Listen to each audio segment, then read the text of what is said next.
Hello everyone, welcome to Desert Succulent, and for today we will be featuring Pachyveria Glauca, or commonly known as the shooting star. It's one of those succulents that is very unique, especially that it forms a spiky rosette. Ayan siya, resembling like a jewel.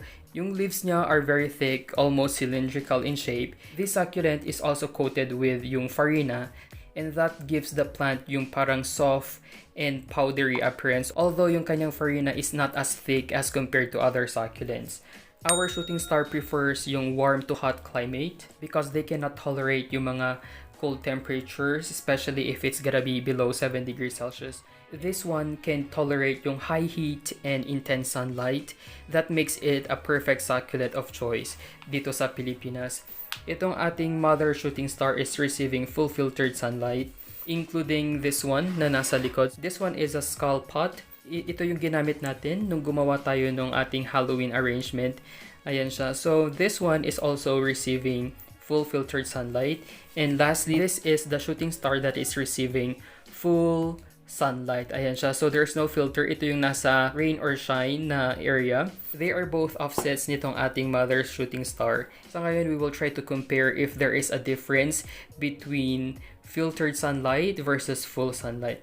With regards sa growth, mas mabilis yung paglaki nito as compared to this one. Isa sa mga characteristic ng ating shooting star is that they will have these parang bluish red na tip, which is very evident dito sa ating shooting star na nakaka-receive ng full sunlight. Hindi siya masyadong makita sa camera, but if you will try to focus dito, you will see na may pagka-reddish nga yung kanyang pinaka-tip, which is a sign of stress. For our mother plant, there is no sign na nag-reddish blue yung kanyang tips, but it's more on the yellow-green na tips, which means that it is continuously growing. We should allow the soil to dry out before watering, and we need to be careful when watering, especially that we are trying to avoid getting water on the leaves. For this one na lagi siyang nauulanan, I always make sure na i-dry yung kanyang leaves every after na umulan. And now na nag-start ng lumamig, we have to water yung ating mga shooting star more often kasi it is their growing season. And here, I will be showing to you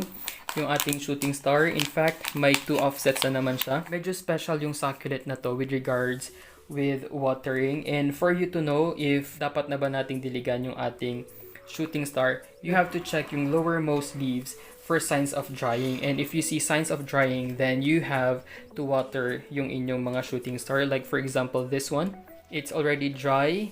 This one has not been watered yet, kaya nagkaroon na tayo ng drying ng kanyang lower leaf. You have to remember na yung kanyang leaves are very thick, and this contains a huge amount of water. And for it to be as dry as this one, it means na talagang kulang na siya ng tubig. And because of that, yung ating mga shooting star can survive underwatering as compared pag overwatering. With regards sa kanyang soil mix, as long as it is well draining, then it can tolerate yung poor soil conditions even though it's not receiving fertilizers or enough nutrients sa kanyang soil. That would be fine. Basta hindi lang siya malunod or ma-overwatered. One of the most common pests for this is yung ating mealybugs. And you have to check for mealybug infestation sa inyong mga succulents, especially dito sa ating shooting star. One of the most common symptom ng mealybug infestation is that yung slowed or hindi na lumalaki yung inyong mga succulents. Although you have to consider that every summer, yun yung kanilang dormant stage, and you would really expect na hindi masyadong malaki yung progress nila. But right now, since it's their growing season, you have to check on your shooting star. And if you really notice na hindi siya lumalaki, then you have to check if may mga mealybugs ba around your succulent. Ayan, so we will check for mealybugs. But if nag-stop yung growth niya for no reasons, then you have to remove yung plant from the pot. We're gonna examine the roots, or we're gonna look at the leaf and yung stem junctions. So for this one, nilagay ko lang siya temporarily dito sa pot na ito since I am planning to repot our shooting star. Our shooting star is already well rooted. May kita ninyo. We just need to be extra careful kasi ayaw nating mahawakan masyado yung kanyang farina. So far in my case, everything is healthy naman. And we have seen another offset doon sa pinakababa. So we already have 3 offsets as of now. We really don't know kung doon sa other side is may mga offsets pa.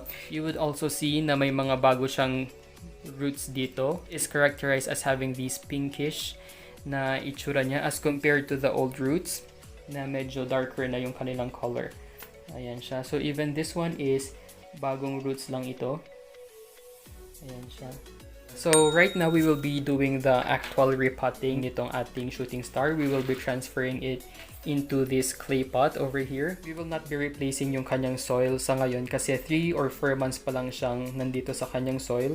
And as long as you were able to inspect yung kanyang soil and there are no any problems naman, and we don't need to replace it. But if for example na you have assessed na may problema yung inyong soil, then you really have to remove and change completely yung kanyang soil. So we will just be repotting it here. Yung mga nasa babang part, we need to loosen it up a bit. So nakikita nyo yung mga roots niya. So this one has a very nice rooting system. Makikita nyo naman sobrang kapal ng kanyang mga leaves. Ayan siya.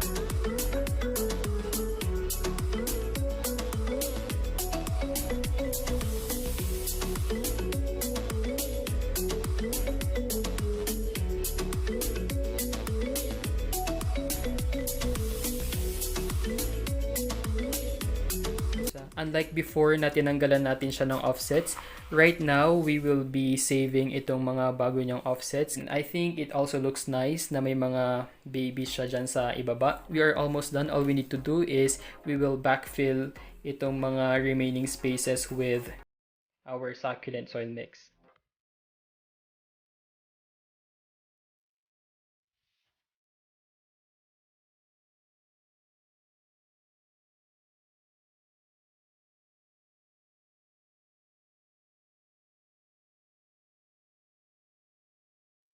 So we are finally done with our repotting, and this is how it looks like now. It's also one of my favorite succulent. That's why sobra yung pag-aalaga ko sa kanya. Even though na it's just a common succulent, I also wanted to preserve yung kanyang farina. So if you are repotting, hindi talaga maiwasan na matanggalan siya ng ibang farina. That's okay. It can recover in time, pero matagal nga lang. So we have already 2 offsets here and dito sa likod. Ayun yung kanyang offset. I hope na magkaroon pa siya ng offsets dito and even here so that we will have this kind of appearance na may mga nakapalibot na offset sa kanya. We would be expecting that our shooting star will produce pink flowers once na nag-bloom na siya. And that's all for our care guide. Thank you guys for watching. Don't forget to like and subscribe to our YouTube channel. You may also visit our Facebook page at Desert Succulent PH.